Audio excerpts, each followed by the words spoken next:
to start us off, Brian Ritchie, a musician, a multi-talented musician who plays numerous instruments. You know him as the bass player for the rock band, the violent Femmes, for the break. You know him as the curator of MONA FOMA. But this evening, he is going to talk to us about a range of things, about presenting and working and representing regionally, about sourcing talent to visit but also to remain in a place, and also something that he calls egalitarian programming that I'm super keen to hear more about. So please put your hands together for Brian Ritchie.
Thank you, Esther, and thank you, Ben Fox and your wonderful team for inviting me here to Kalgoorlie, a place I have never been to before, but so glad to be here now. I'm Brian Ritchie, music curator at MONA, Museum of Old and New Art in Tasmania. In my role, I curate MONA FOMA, which is the Museum of Old and New Art Festival of Music and Art, Synesthesia, a festival of classical music mixed with radical light shows, Jam, Jazz at MONA, with over 100 shows on site per year, and MoMA, the MONA Market. Do what you can, where you are, with what you got, is a quote from Theodore Roosevelt. And nowhere is this more applicable than in the Australian regional arts. Today, we're going to talk about the importance of regional work to the ecosystem of arts in Australia. The main concentration of artists, journalists, media, administrators, in short, the entire power structure, is in a few big cities, Sydney and Melbourne primarily, and another made-up place called Canberra. Because of this, an impression is created that the arts are gifts bestowed upon us, lesser mortals, who choose to live in regional Australia as from Mount Olympus. Actually, the reverse is true.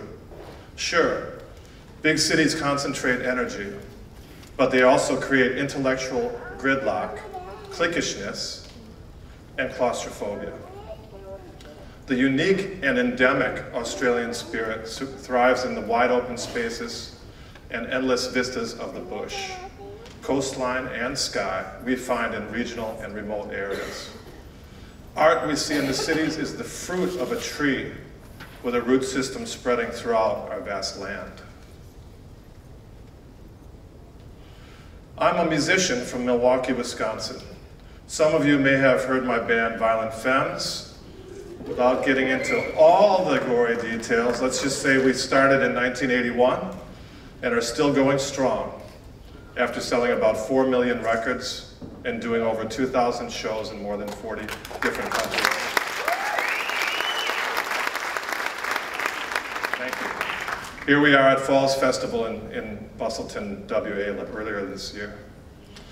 We first came to Australia in 1984 and became notorious for performing in far-flung areas of Australia when other bands played only Sydney and Melbourne, and then they split. Tassie, Darwin, Townsville, Fremantle. But we did so in the face of some opposition from our own promoters and record company. For example, I noticed we never played Tasmania, and in 1989 insisted on booking a gig there. The word came back. Nobody would come see us. They have two heads down there. The last band they heard of was Elvis Presley, and so on. But when we got there, we played to a sold-out, hysterical crowd at City Hall. When I eventually moved to Tasmania, 17 years later, that goodwill served me well because many punters, including the current and previous premiers, and the owner of MONA himself, remembered that the Femmes came to Tassie when other bands shunned the place. To make a long story short, my wife and I loved Australia and Tasmania in particular so much that we decided to move there. We expected a peaceful existence punctuated by sporadic bursts of international touring, but then I met this crazy dude, David Walsh. David is an eccentric gambler who has amassed a fortune using amazing skills, math skills, bestowed upon him by his Asperger's syndrome. He's also an enthusiast. He is enthusiastic about more things in this world than he is not. Two of those things are music and art. He had amassed an enormous art collection and was in the process of building a museum. When I met David, it got off to a rocky start. By the way, this picture was taken last week in San Francisco. We bumped into each other at the airport.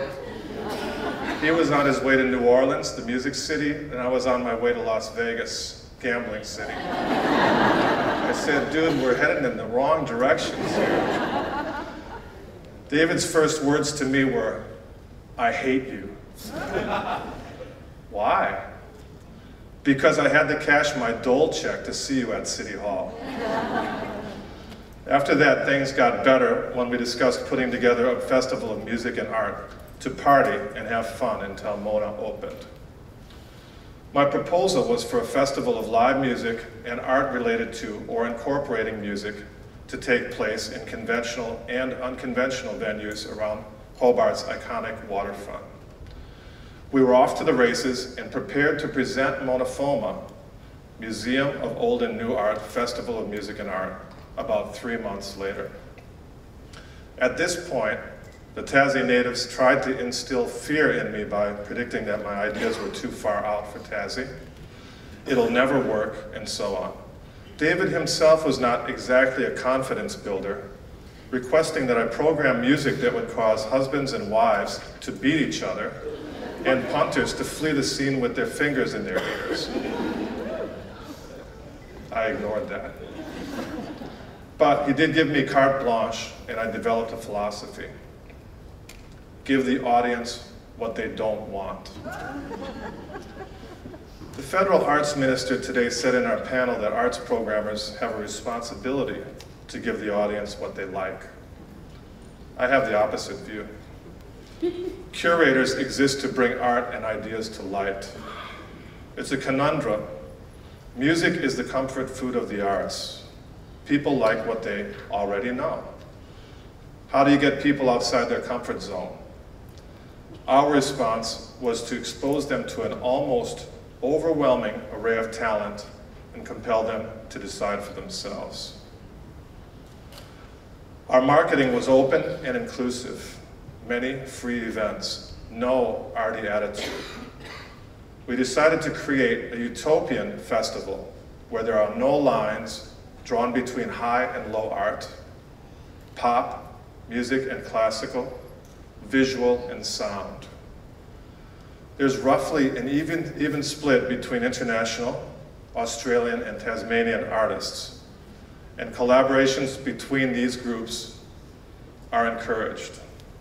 Thus, pipe organ concerts, hip hop, jazz, opera, punk, symphony, electro, installations, audience participation, lights, lasers, and much more coexist in a non-hierarchical modality devoid of implied judgment or in-crowd shenanigans. We knew there were not enough avant-gardists in Hobart to preach to the converted. It is easy to do that in a big city and attract a crowd, but we're not a big city. If we want to be successful, we have to be inclusive and egalitarian in the programming and presentation. We present avant-garde art and music to the general public, not solely to art aficionados.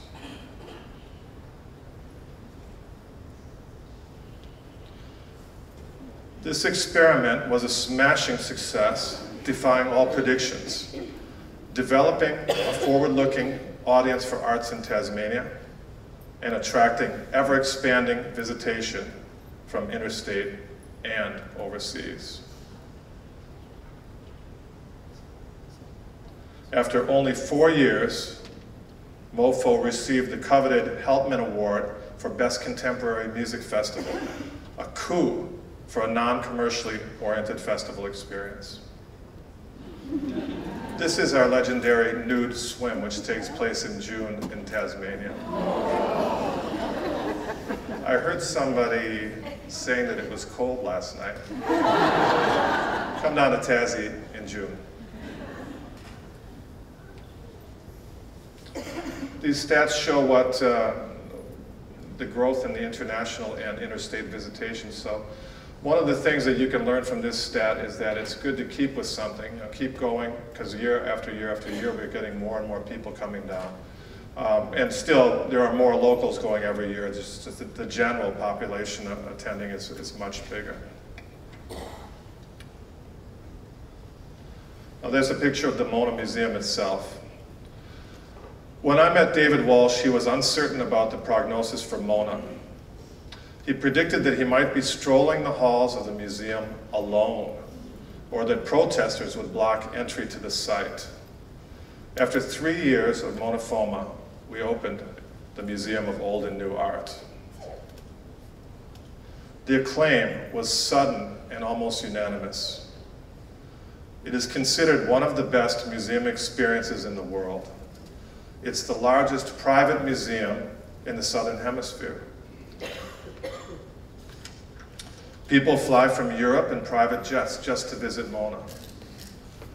The juxtaposition of contemporary art and antiquities reveals the universality of creative thought. But it's more than just a museum. This is our famous poop machine. It mimics the human digestive process. I'll run you through that. We feed the bucket on the left. Runs through the system, similar to what happens within our bodies. And then, joy, every day at 2 o'clock.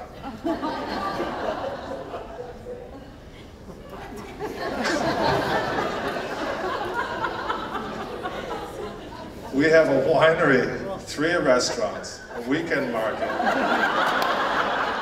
a community center, and more. It has become the de facto town square of Hobart. It's the biggest tourist attraction in Tasmanian history.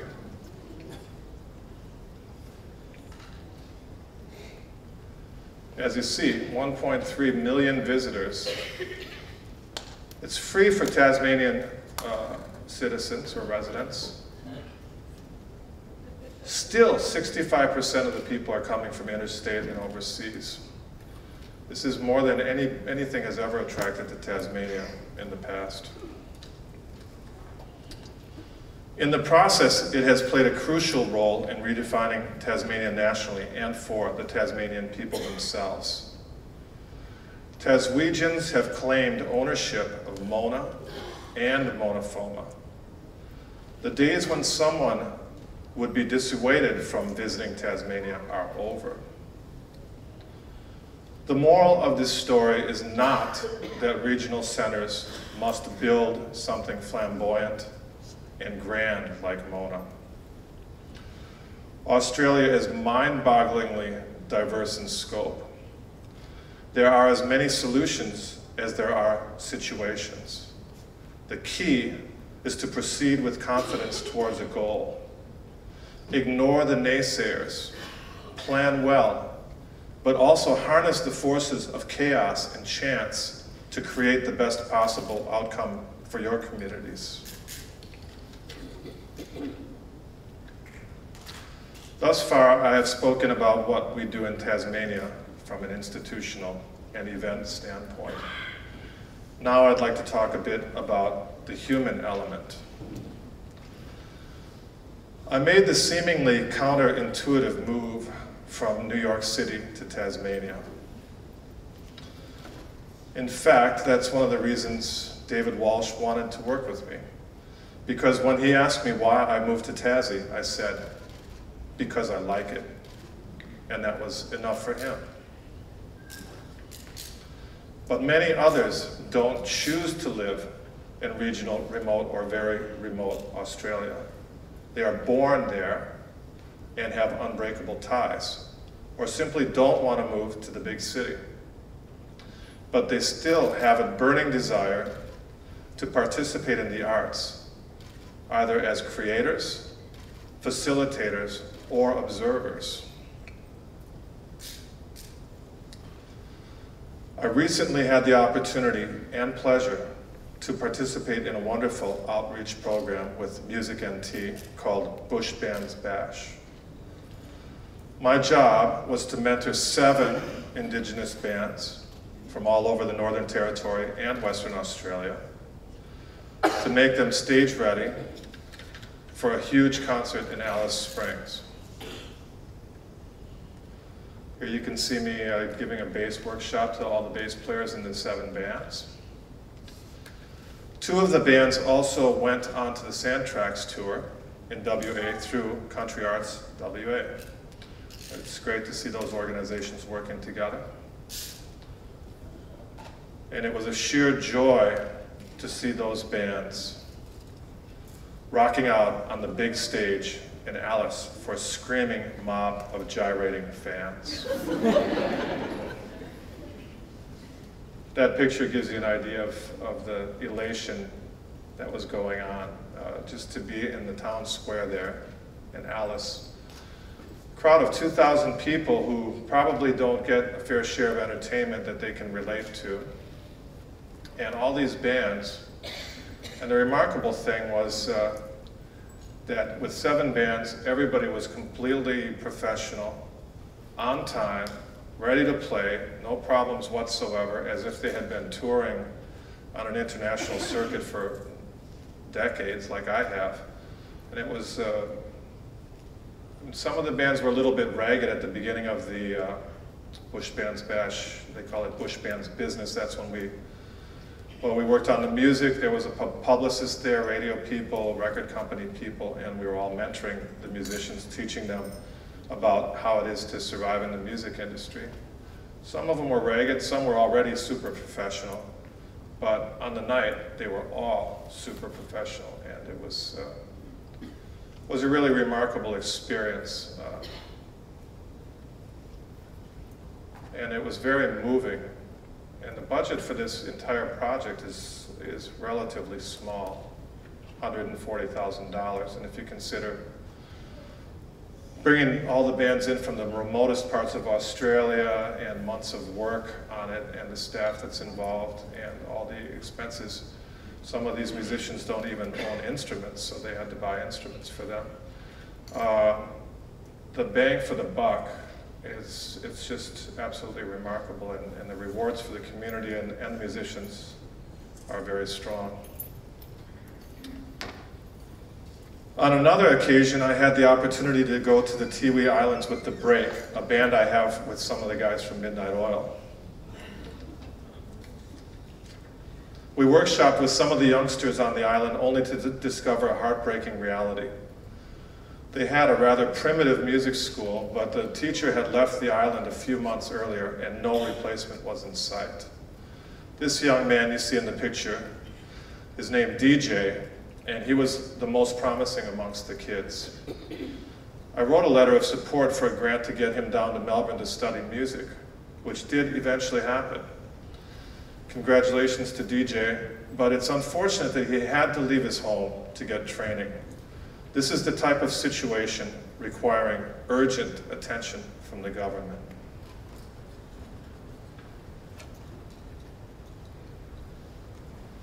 It takes individual courage to make things happen regionally. We saw that with David Walsh literally putting his money where his mouth is. Author Richard Flanagan won the Booker Prize a few days ago. Let's give him a round of applause.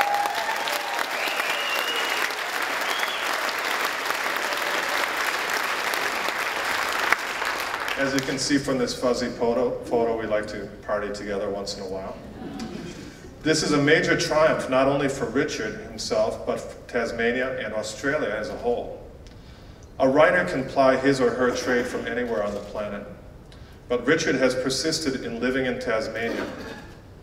Although doing so has subjected him to a degree of pariah status due to his, to some, unpopular political views. To others, he is a hero. My point is that regional centers should be open to having artists in their midst. Artists are volatile and unpredictable, but great ones always deliver in the end. They must not be neglected. A lesser individual than Richard may have been intimidated to retreat to the anonymity of a big city in Australia or even overseas. This would be to the detriment of Tasmania and would also have deprived the world of fascinating depictions of Tasmania in his books. There are thousands or perhaps millions of readers whose acquaintance with Tassie comes from Richard's pen.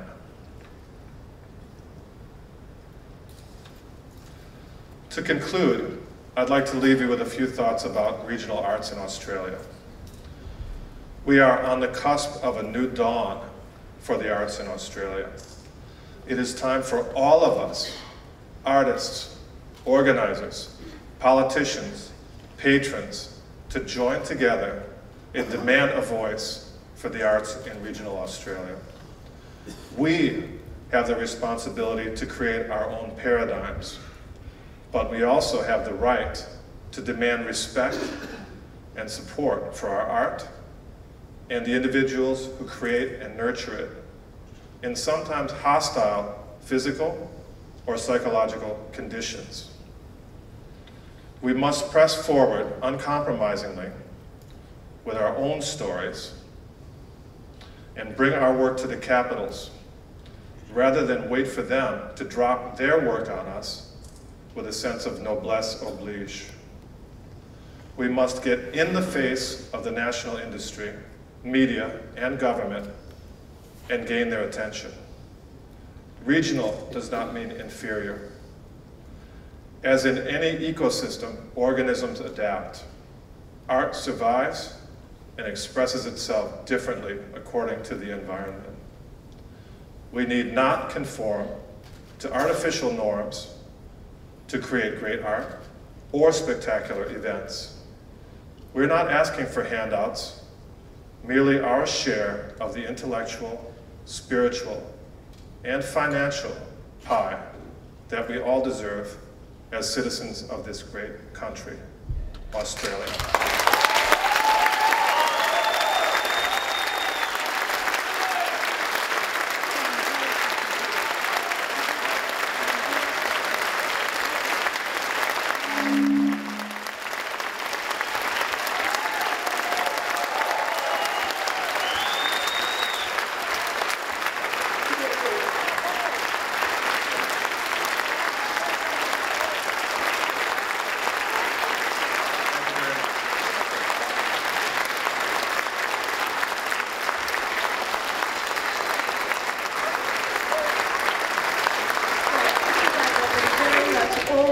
To hear. Thank you so much, Brian. You're most welcome, Esther. Let me ask you just one question. it's going to be hard to stick with just one question, but the tension between egalitarian programming and the confidence as curators and programmers to give the audience what they don't want, what they don't know that they want yet. Can you give us an example of programming in that regard where you really had to look to a general public but you want to shift their expectations and their thinking?